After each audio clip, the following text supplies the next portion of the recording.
Xo'p, bu mavsumda nima o'zgaradi-yu, nimalar o'zgarmaydi? 15 mingga yaqin mehmonlarimiz borib kelishdi. Bularni har bitta tushgan savollari, shikoyatlari har bittasini birma-bir tahlil qilib chiqdik. Nima sababdan yaqin mehmonxonalarni ko'proq tanlayapsizlar? Sababi mavsum orqaga surilib boradi. Madinada ekskursion xizmatlarimiz bor-ku, turli xil tarixiy joylarga olib borish, o'sha issiq paytga qanaqa bir yo'li bor buni endi? Ayniqsa Qubo masjidi oppoq toshlar bilan bezatilgan, Ya'ni hamma yoqdan chiroqlar yoqilgan bo'ladi. Tungi Qubo juda ham chiroyli. Endi biz Saudiyadamiz, tanish bilishlar chiqishadi, savol berishadi. Ne'matullo, sizlarda umra paketi bormi? Ha, bor. Nech pul? Faloncha. Yo'q, falon joyda menimcha ko'rdim. Asosiy narsa bu servisda. Siz Madinaga bordingiz yoki Jidda shahriga bordingiz. Sizni kim kutib oladi? Tajribali odam kutib oladimi? Bu oldin umra qildirganmi? Odamlarni kutib olganmi? Arab tilini biladimi? Nima uchun sizlarda bunday narx, boshqalarda bunday narx? 5-6 do'st birga bo'lib, shu biz taklif qilayotgan narxdan yarmiga qandaydir bir turni olib, maza qilib, ziyoratlarini ado qilib kelishlari mumkin. Lekin ota-onani yuborayotgan bo'lsalarchi, sifatli xizmat ko'rsatilsa, odamlarning ham ibodati sifatli bo'ladi, maroqli bo'ladi va esda qolarli bo'ladi. Ne'matullo, assalomu alaykum. Va alaykum assalom. Xudo xolasa mana yangi umra mavsumini boshlayapmiz. Mana haj tugagandan so'ng birinchi guruhlarimizni yuborishni boshlaymiz. Biz shu produktlarni kunini, sanasini, hammasini rejalab, narxlarini rejalab belgilab qo'ydik. Mana shu haqda tomoshabinlarimizga ma'lumot bersangiz. Va alaykum assalom Jamshid aka. Albatta, haj mavsumi yakunlanishiga juda ham oz vaqt qoldi. Saudiya Arabiston tomonidan ham haj mavsumi 31 may sanasidan yakunlanadi va umra mavsumi uchun ochiladi deb e'lon qilindi. Xudo xolasa iyun oyidan umra mavsumi ochiladi. Biza Safar Travel tomonidan ham mehmonlarimizga yangi produktlarimizni tayyor qildik va taqdim qilishni boshladik. Xudo xolasa birinchi reyslarimizni 17-iyun sanasidan uchiramiz. Xudo xolasa birinchi mehmonlarimiz Saudiya Arabistoniga 17-iyun sanasida borishadi. Qanaqa paketlar taqdim qilamiz deydigan bo'lsangiz, biza mehmonlarimiz uchun o'sha doim aytilganidek, birinchi Swiss, ya'ni So'g'ot mehmonxonasidan taqdim qilamiz. Ikkinchisi Adres mehmonxonasi. Uchinchisi Al-Eba. Bu mehmonxonani juda ham ko'p bizani mehmonlarimiz yaxshi ko'rishadi. Haram hududiga yaqin va narx sifatida, narx borasida ham juda ham qulay narx chiqadi. Undan keyin o'zbek mehmonlariga juda ham manzur keladigan Tajpark mehmonxonasini taqdim qilamiz. Bu shu iyul oylari uchun bo'ladi. Xo'p, bu mavsumda nima o'zgaradi-yu, nimalar o'zgarmaydi? Zo'r savol bo'ldi. Mavsum bo'yicha nimalar o'zgaradi? Bizada asosan o'zgaradigan narsalar bu sifat. Oldingi yil alhamdulillah yaxshi sifatda mehmonlarimizga xizmat qildik. Lekin o'zingiz mana ko'rdingiz, umra mavsumi yopilishi bilan biz yangi mavsum uchun tayyorgarliklar qildik. Bu yerda nimalarga ko'proq e'tibor berdik deydigan bo'lsak, biz umumiy bizani mehmonlarimizni, ya'ni 15 mingga yaqin mehmonlarimiz borib kelishdi. Bularni har bitta tushgan savollari, shikoyatlari har bittasini birma-bir tahlil qilib chiqdik. Bizaga borib kelgan mehmonlarimizga qayta aloqaga chiqdik. Sizlarga nima noqulaylik tug'dirilgan, qayerda qiynalgansizlar, qaysi mehmonxona bo'lsa yaxshi bo'lardi, xizmat sifati qanaqa bo'lishi kerak deb har bitta savollarni berib chiqdik va o'z ustimizda ishladik. O'z ustimizda ishlab, bu yilgi mavsumga har bitta tushgan mehmonlarimizdan tushgan takliflarga qarab yengilliklar ishlab chiqdik. Xudo xolasa buni bu yilgi mavsumimizda joriy qilib boramiz. Bu yengilliklardan eng kattasi, oldingi yilgi mavsumimizda biz Makka hududiga ayol hamroh qo'ymagan edik. Faqatgina Madina Munavvarada bo'lardi. Madina Munavvarada mehmonlar kelgandan keyin o'sha yerda kutib olib, ayol hamroh ravzaga olib kirish, shunga o'xshagan ishlarni qilishardi. Bu yil Makka Mukarramaga ham ayol hamroh qo'yamiz. Makkaga kelishganligida ham bemalol ota-onalarimiz, ya'ni oilaligi bemalol ayollar bilan birgalikda haramga borib kelishsa bo'ladi. Undan tashqari mehmonxonalar yaqin bo'ladi. Bu o'sha Sovet mehmonxonasi, bu juda ham yaqin, adres mehmonxonasi, yaqin mehmonxonalarga qo'yganmiz. Undan tashqari Al-Eba mehmonxonasi, Tashbar va Mahbasul Jin ko'pchilik biladi. O'sha taraflarga ham qo'yamiz. Nima sababdan yaqin mehmonxonalarni ko'proq tanlayapsizlar degan savollar bo'lyapti. Sababi mavsum orqaga surilib boryapti. Ya'ni issiq mavsumga kirib boryapmiz. Ramazon orqaga qaytyapti. Mana oldinlar Ramazon aprel, mayda bo'lardi. Sekin martga kelib, bu yoq fevral oyiga o'tib boryapti. Qishga o'tib boryapti. Ya'ni haj mavsumi ham orqaga surilyapti. Bu degani umra mavsumi qisqarib boryapti. Umra mavsumi qisqargandan keyin odamlar ko'proq borishni xohlaydi. Bu yerda Ramazon qishga kirgandan keyin yanvar, fevral oylarida ham salqin, ham Ramazon juda ham tiqilinch, tirbandli bo'lishni boshlaydi. O'zidan o'zi orqaga surilishni boshlaydi. Ya'ni iyun, avgust oylariga уже issiq vaqtlarga to'g'ri kelyapti. Endi bu joyda mehmonlar uchun yaqin mehmonxona juda ham qulay bo'ladi. Ya'ni mehmonxonadan chiqqandan keyin salqin avtobuslarda haramga borib olishlik, tez vaqtda borib olishlik oson bo'ladi. Haram hududiga kirib olgandan keyin o'zingiz bilasiz, yana u yog'i salqin joyda bemalol. Hozir yozgi umra haqida gapiryapsiz. Yozgi umra haqida gapiryapman. Demak, yozgisi salqinroq bo'ladi deyapsizmi? Yozgi mavsumda issiq vaqtda yaqin mehmonxonalar issiqdan qochishga, ya'ni oson bo'ladi. Nimaga? Mehmonxonada bo'lasiz, avtobusga chiqasiz, salqin avtobusda tez haram hududiga yetib olasiz. Haram hududida yana bilasiz, hamma yoq konditsionerlar, katta ventilatorlar bilan jihozlab qo'yilgan. O'sha joylarda salqin joyga yetib olsangiz bo'ladi, bu oson bo'ladi. Hop, Madinada ekskursion xizmatlarimiz bor-ku, turli xil tarixiy joylarga olib borish, o'sha issiq paytga qanaqa bir yo'li bor buni endi? Bu narsalar haqida ham o'yladik, biz ustida ishladik. Har doim ekskursiyalarimiz, mana borgan mehmonlarimiz juda ham ko'p bilishadi. Ertalab soat 7:30 dan boshlanardi. 7:30 dan to peshingacha, peshin namozigacha, ya'ni 12:30 gacha, vahliroq tugasa 11:30 gacha kunni tirbandligiga qarab turib. Ba'zi kunlarda tirband, ba'zi kunlarda bo'shroq bo'ladi. 11:30, 12:30 oralig'ida tugardi. Endi biz yozgi mavsumga nima qildik deydigan bo'lsa, yozgi mavsumda biz ekskursiyalarimizni kechqurunga oldik. Men o'zim ham ko'p holatlarda, ayniqsa Masjid Quboga kechqurun borishni yaxshi ko'raman. O'zim ham ko'z bilan hamma narsa ko'rinadimi? Qorong'i bo'lib qolmaydimi? Ayniqsa Qubo masjidi oppoq toshlar bilan bezatilgan, hamma yoqdan chiroqlar yoqilgan bo'ladi. Tungi Qubo juda ham chiroyli bo'ladi. Bu birinchi joy. Endi ikkinchisi asosiy joylardan biri. Umrada borgan odamlar Madinani ziyorat qiladi va Madinani, ya'ni Masjidul Haramni, Masjidul Nabaviyni ziyorat qilgandan keyin birinchi ziyorat qilishga shoshiladigan joyligi bu Qubo, ikkinchisi bu Uhud tog'i. Uhud tog'i kechqurun juda ham chiroyli bo'ladi, juda ham go'zal bo'ladi. Tasavvur qiling, hech qaysi tog'larda men ko'rmaganman, ba'zi joylarda o'tib-o'tidan pastdan chiroq yoqib qo'ygan bo'ladi. Aynan Uhud tog'iga butun Uhud tog'i ko'rinib turadigan qilib katta projektorlar qo'yib qo'ygan bo'ladi. Juda ham chiroyli manzara bo'ladi. O'zi Uhud tog'ini ko'rganingizda ahamiyat bergan bo'lsangiz, rangi qizg'ish toshlar. Bu kechqurun chiroqlar yonganda yana ham chiroyli bo'ladi. Xudo xolasa bu yilgi mavsumda biz mehmonlarimizni tungi Madinani aylantiramiz. Bu borganlar uchun yangi bir kashf bo'ladi. Bormaganlar uchun juda ham qiziq bo'ladi. O'zim ham shu borganimda Madinada tunda ozgina aylanib yurgan edim. Ajoyib bir taassurot olgan edim. Haqiqatan ham arziydi shu narsa. Shu tunda ozgina aylanib dam olib yursa, endi o'sha yozning issig'idan ham shu orqali qutulish mumkin. Demak, yozgi mana shu ziyoratlardan qo'rqish kerak emas. Biz nihoyatda bu inobatga olingan.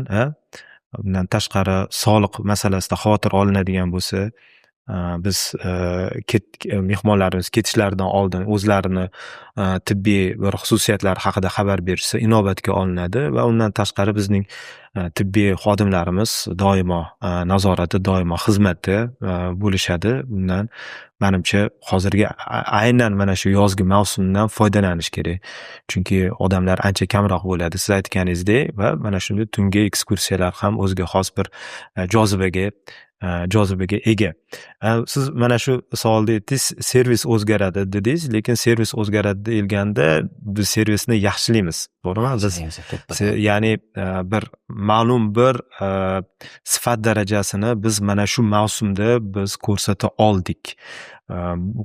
oldik va e'tiroflarni eshitdik, qabul qildik va bu e'tiroflar qandaydir bir tasodifiy gap so'zlar emas, tadqiqot orqali biz bu e'tiroflarni eshitdik, ya'ni ijobiy e'tiroflar bo'ldi. Endi bizning vazifamiz bu sifat darajasini nafaqat tushirmaslik, balkim yana uni yuqoriroq darajaga ko'tarish va nima yana o'zgaradi deganda, men o'z tarafimdan bu yerda qo'shishim kerak, mijozlarimiz bilan aloqani yanada yaqinroq qilish, yanada aniq kommunikatsiyada bo'lish mijozlarimiz bilan, bu bizning Telegram kanallarimiz orqali, kooperatorlarimiz orqali doimo 7/24 telefon xizmatimiz bo'ladi. Ayollar uchun xos bo'lgan masalalarda ham ayol hamroh tayinlanilyapti va undan tashqari mana shu qo'ng'iroqda ham, Telegram shu chatda ham shu bo'lishadi, aloqada bo'linadi va umuman doimiy mijozlarimiz bilan aloqada bo'lishni maqsad qilib qo'yganmiz. Va maqsadimiz yana shu asosiy, Turkiya misolida ham gapirgandik, biz o'zimizni mijozlarimizni taniymiz, bilamiz va mijozlarimiz ham bizni bilishadi. Biz go'yoki bir oila, bir hamjamiyat bo'lib harakat qilsak, bu ham ibodat ziyoratlari bo'lsin, xoh dunyo kezadigan, jahon kezadigan tur yo'nalishlari bo'lsin, o'zaro mana shu hamjihatlikda, hamkorlikda harakat qilinadigan bo'lsa, hamma ham o'z maqsadiga, xudo xolasa, erisha oladi. Mana shu yondashuvimiz shunga qaratilgan. Ya'ni biz mijozlarimizga o'z jamiyatimizning, o'z oilamizning a'zolaridek shunaqa munosabatda bo'lishimiz bu eng to'g'ri yo'l deb hisoblayman bu narsani. Servis deganingizda yana bir narsani men qo'shimcha qilib ketmoqchi edim. Albatta, men o'zim Saudiya jamoasi sifatida servis nuqtasiga juda ham ko'p e'tibor beramiz. Menga ko'p savollar tushadi, Jamshid aka. Ayniqsa mana shu narx masalasi bo'yicha ko'p savol berishadi. Umra, endi biz Saudiyadamiz, tanish bilishlar chiqishadi, savol berishadi. Ne'matullo, sizlarda umra paketi bormi? Ha, bor. Nech pul? Faloncha. Yo'q, falon joyda menimcha ko'rdim. Misol uchun, Ston joyda mamlaqa ekan narxi. Keyin sizlarda qaysi mehmonxona deb savol berishadi. Falon mehmonxona, narxi nech pul? Menimcha, mana joyda ham mana shu mehmonxona ekan. Narxi mamlaqa ekan deyishadi. Xo'p, men o'zim Saudiyada mana 4 yilga yaqin muddat yashadim va umra sohasida ishlab kelganman, servis qilib kelganmiz. Bitta narsani ko'rdimki, Saudiyada mehmonxonalar o'zgardi. Hozir internetni ochib qaraydigan bo'lsangiz, bir necha umrani tashkil qiladigan firmalar bor. Qarasangiz, bir-biriga produktlari juda ham o'xshaydi. Mehmonxonalar bir xil. 4 yildan bir xil mehmonxonalar aylantiriladi. Yo Ajayat ko'chasidan, yo Mahbasuldindan yoki o'sha Jarval degan nuqta bor. Ya'ni ko'pchilik biladi, o'sha adres Jabal Omar joylashgan joylar. O'sha joylardan mehmonxonalar olinadi. Mehmonxonalar ham nomi aynan bir xil, o'tda bu yerda joylashgan. Ya'ni komfort, lyuks yoki standart paketlar uchun bir xil mehmonxonalar. Endi Saudiyada yashaganda men narxlarni ko'raman-da bular. Narxlarni ko'rsam, narx jihatdan ham bir xil. O'zi asosiy narsalar nima desa, aviakompaniya O'zbekistondan ketiladi. O'zbekistondan 4-5 ta aviakompaniya uchadi Saudiya Arabistoniga, bir xil. Narxlar ham katta tafovut yo'q. Misol uchun $20-30, $50 farq qiladi. Undan keyin mehmonxonalarda ham. Endi men aytadigan narsam nima bo'ladi desa, asosiy narsa bu servisda farq qiladi. Siz Madinaga bordingiz yoki Jidda shahriga bordingiz. Sizni kim kutib oladi? Tajribali odam kutib oladimi? U oldin umra qildirganmi? Odamlarni kutib olganmi? Arab tilini biladimi? O'zbekistondan uchayotganda siz bilan kim uchadi? O'zbekistonda kim sizni kuzatadi? Tajribali komanda kuzatadimi? Yoki tasavvur qiling, aeroportga bordingiz. Bizdan umraga boradigan asosiy mehmonlarimiz bu yosh katta onaxonlar, otaxonlar. Tibbiy kuzatuv, tibbiy xizmat Ha. masalasi. Birinchi mehmon kelganda, ofisga kelganda suhbatlashiladi va afont qilinadi. Afont qilingandan keyin birinchi savol beriladigan tibbiy anketamiz bor. Tibbiy anketa to'ldiriladi. Sizni nima kasallaringiz bor, nimalarga e'tibor berish kerak, davlengiz bormi, yoki o'tingiz og'riydimi, operatsiya bo'lganmisiz, yoki qanaqadir surunkali kasallaringiz bormi degan savollarni berishadi. Va bu ma'lumotlarni olib turib Saudiyadagi bizani jamoamizga jo'natishadi. Bu sotuv jarayonidan keyin, ya'ni shartnoma shakllantirilgandan keyin bo'ladi. Undan keyin tashkiliy guruhlarimiz bor. Tashkiliy guruhlar diniy idorani tajribali xodimlari bizani majlislarimizga o'tkazadi. Ya'ni umraga ketishdan oldin nimalar olish kerak, tayyorgarlik qilish kerak, hammasi batafsil tushuntiriladi. Bundan keyin aeroportga chiqiladi. Aeroportda bizani tashkiliy guruhlarimiz otaxon, onaxonlarimizga boshdan oxirigacha, ya'ni registratsiyadan o'tib, to samolyotga chiqqunligigacha yordam berishadi. Tashkiliy guruhimiz registratsiyadan o'tishda qoladi. Undan keyin idora xodimi navbatni qabul qilib oladi. U samolyotda turib to Jidda aeroportiga borgungacha bizani guruhlarimizni birgalikda yetib boradi. Qanaqadir holatlar, samolyotda tushunmasliklar, boshqa holatlar bo'lsa har biriga yordam berib boradi. Bu ham xizmat ko'rsatish. Undan keyin biz Jiddaga borgandan keyin Jiddada bizani tajribali xodimlarimiz kutib oladi. Aeroportdan chiqish, transportlarga joylashish, undan keyin asosiy ishlar boshlanadi. Ya'ni har bir jarayonlarni tushuntirish, Madinaga borganda Madinani odoblari, nimalarga e'tibor berish kerak, issig'i bor, sovug'i bor, kasal bo'lib qolishi bor, har bittasini birma-bir tushuntirishadi. Shu vaqtda bizani Madinadagi jamoamiz mana shu kelayotgan mehmonlarimizni mehmonxonasini tayyorlash bilan ovora bo'lishadi. Ya'ni samolyot qo'ndi, 6 soat, 7 soat vaqt bor. Bu yerda qo'shimcha mehmonxonalarda ishchi guruhlarimizni o'rinni haqida gapirib o'tish kerak. Bu yerda ko'p tushunish kerak emaski, biz mehmonxonalarga olib qo'ydik va biz tashab qo'yamiz bu yoqni servisini. Agar mehmonxonani servisi yuqori darajada yaxshi sifatli bo'ladigan bo'lsa, demak bizning ishimiz oson. Lekin sifatida qandaydir bir kamchiliklar, ya'ni qo'shimcha bir muhim bo'lgan qandaydir jihatlar talab qilinadigan bo'lsa, unda bizning xodimlarimiz mehmonxona rahbariyati bilan kelishilgan holda mana shu yetishmayotgan joyini to'ldirishadi. Xuddi shu narsaga e'tibor beriladi. Undan tashqari, ya'ni o'zbek taomlari, umuman taom masalasi, nafaqat o'zbek milliy taom, balkim umuman bizning mijozlarimizning og'ziga yoqadigan taom bo'lishi nihoyatda muhim. Chunki bu tur ibodat ziyorati nihoyatda ko'p energiyani, ko'p quvvatni tortib oladigan, ovqatni talab qiladigan. Lekin bu ovqatni ko'ngil tusamasa, yeyolmasa, u jiddiy muammoni tug'diradi, u qiyinchilikni tug'dirib qo'yadi. Biz shunga narsaga ham e'tibor beramiz. Men shu tomoshabinlarimizga bir shunaqa narsani tavsiya qilgan bo'lardim.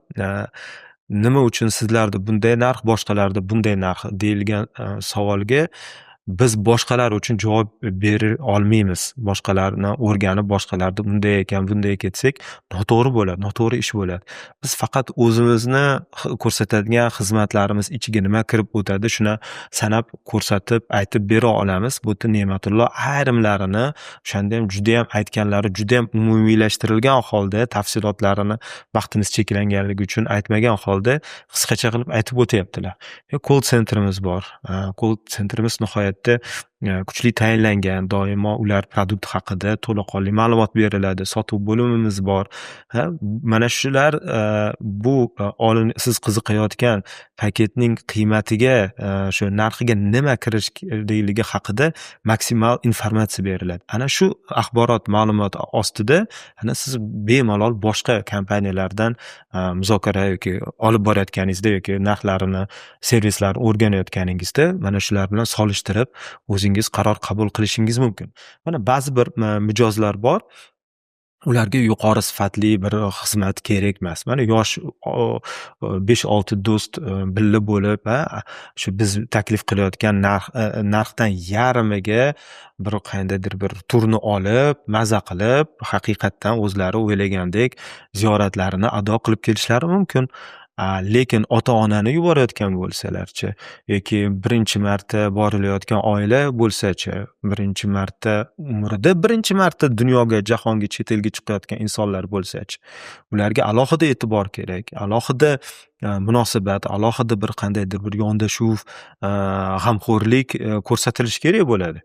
Bu endi boshqa narsa. Demak, yana xuddi shu haligi Turkiya misolida aytganimdek, olmani olma bilan solishtirish kerak, olmani tarvuz bilan solishtirilmaydi. Narxlarni solishtirganda ham mana shu produktni ichida nima o'tiribdi, mana shu savol bilan qiziqishni men tavsiya qilaman. Bu nafaqat bu umra turi uchun, balkim har qanday tur va har qanday mahsulot uchun, har qanday servis uchun bir umumiy bo'lgan tavsiya bo'lsa kerak. Xuddi shunaqa, bu yerda asosiy masala bu xavfsizlik masalasi bo'ladi-da. Madinada ham, Makkada ham alohida shifokorlar, bular 7/24 ularning xizmatida bo'lishi, chaqiruvlar.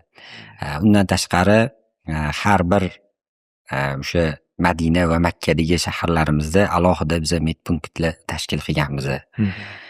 Endi issiqjon, yoshi katta odamlar boradi. Borib, ko'riklar o'tkaziladi. Ko'rik o'tkazilgandan keyin sal sog'liqligida o'zgarish bo'ladigan bo'lsa, biz o'zimizni medpunktimizga olib kelamiz.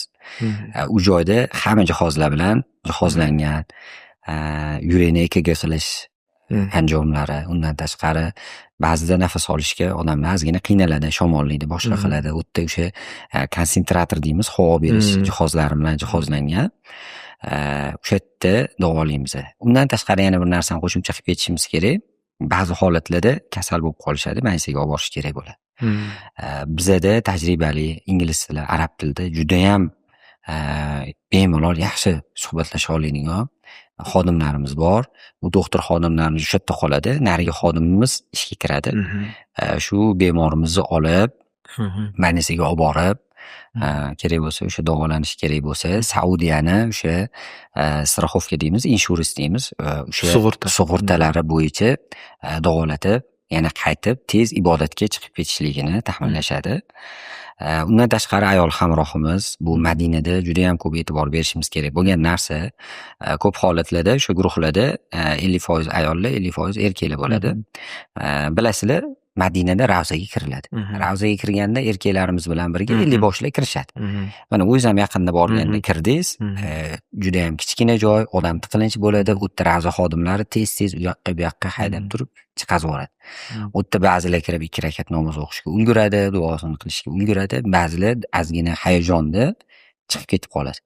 Chiqib ketganligini bilmay qoladi. Ketganini bilmay qoladi. Chunki qatdan kirib, qatdan chiqish, qat ravza, qaysi joyda namoz o'qish kerakligini bilmay qoladi. Orqasiga qaytish imkoniyati yo'q. Bu ruxsatnoma bir martalik beriladi. Shunaqa. Endi ayol xodimni ustunlik tarafi nimada deydigan bo'lsangiz, ayol xodim ham ravzaga birgalikda kiradi. Chunki erkaklarni ayollarni bo'limiga o'tkazmaydi. Ya'ni erkaklarning vaqti bor, ayollarning vaqti bor. Ayollar vaqti bo'lganda shu tekshiruv punktidan yog'iga o'tkazmaydi. O'sha joyda ayol hamroh birga kiradi, ravzani ichida birga qanaqa ibodat qilish kerak va qaysi joyda o'tirish kerak, qaysi joyda namoz o'qish kerak, chiqarib yuborilmasligi uchun nima qilish kerak. Ham bu yerda yana arab tilini biladi-da ular. Arab tilini biladi. Shu xodimlar bilan endi har kuni 3 ta, 4 ta, 5 ta, 10 talab guruh olib kiravergandan keyin tanish bo'lib ketadi. Bizning xodimlarimiz borgandan keyin, falonchi deydi, keldingmi, guruhga nechta, menimcha qiynalmasdan, tiqilinchliklarda turmasdan bemalol kirishadi. Ichga kirgandan keyin, guruhni olib keldingmi? Ha, meni guruhim, men bir joyda o'tiringlar. Masjidda o'tiringlar, mana bu ibodatinglarni qilinglar. Ha, bo'ldimi? Endi ali to'g'ridan to'g'ri mehmonlarga emas, shu ayol hamrohga murojaat qiladi. Bo'ldi, guruhing ibodat qilib bo'ldimi? Yo'q, to'xtab tur, ozgina yana panoh o'qib bo'lmadi, duo qilib bo'lmadi degandan keyin, bo'ldi, endi guruhingni olib chiqib ket degan narsani aytadi. Qandaydir bir tartibli guruh bo'layotgan bo'lsa, o'sha yerda qarab turuvchilar ham aralashmaydi. Ular xotirjam bo'lishadi. Demak, uni kimdir ya'ni tartibni saqlab boshqarayotgan bo'lsa, demak, holatni, vaziyatni biladi, qancha vaqt o'tirish mumkinligini, qaysi vaziyat chiqib ketish mumkinligini, qaysi vaziyatda to'siq bo'lib qolmasligini bilishadi deydi va o'sha yerga tartibga qarab o'tiradigan xodimlar ham unchalik aralashmaydi. Faqat kichik guruh alohida shu birinchi marta kirib qolgan odamlar, ular e'tiborni tortadi. Tezroq chiqib ketib, qanaqa qilib o'sha odamlar ham chiqib ketib qolganligini bilmay qoladi. Shu ravzada bo'lmagan degan bo'lib qoladi. Nihoyatda bir kerakli narsa. Xuddi shunaqa. Bunga qo'shimcha qilib ketadigan narsam, men yaxshi tashkillashtirilgan bo'lsa, yaxshi tartib bilan reja qilingan bo'lsa, odam xotirjam ibodat qiladi. Odam Saudiyaga nimaga boradi? Ibodat qilish uchun boradi. Madinani ziyorat qilish uchun boradi. Makkani va Madinani ziyorat qiladi, Makkaga borib ibodat qiladi. Bu yerda yaxshi tashkillashtirish kerak. Vaqtdan unumli foydalanish kerak. Juda ham qisqa vaqt, 3 kunga 5 kunga boriladi. Makkada 7 kun yoki 10 kun turiladi. Bu vaqtda chiroyli tartibga solib, chiroyli tashkillashtirib berilsa, sifatli xizmat ko'rsatilsa, odamlarning ham ibodati sifatli bo'ladi, maroqli bo'ladi va esda qolarli bo'ladi. Rahmat. Salomat bo'ling. Hurmatli tomoshabinlar, mana xabar berganimizdek yangi turlarni sotuvga qo'ydik. Iltimos murojaat qilishingiz mumkin. Bemalol nima savollar, murojaatlar, e'tirozlar, takliflar bo'lsa, bizning shu Telegram kanallarimizning shu izoh qismida yoki YouTube kanalidagi kontentning izoh qismida bo'lsin, xohlagan shu topilgan shu kanal orqali siz murojaat qilishingiz mumkin. Albatta, har bitta murojaatingiz inobatga olinadi va javobini o'z vaqtida berish mas'uliyatini o'z bo'ynimizga olamiz. E'tiboringiz uchun rahmat.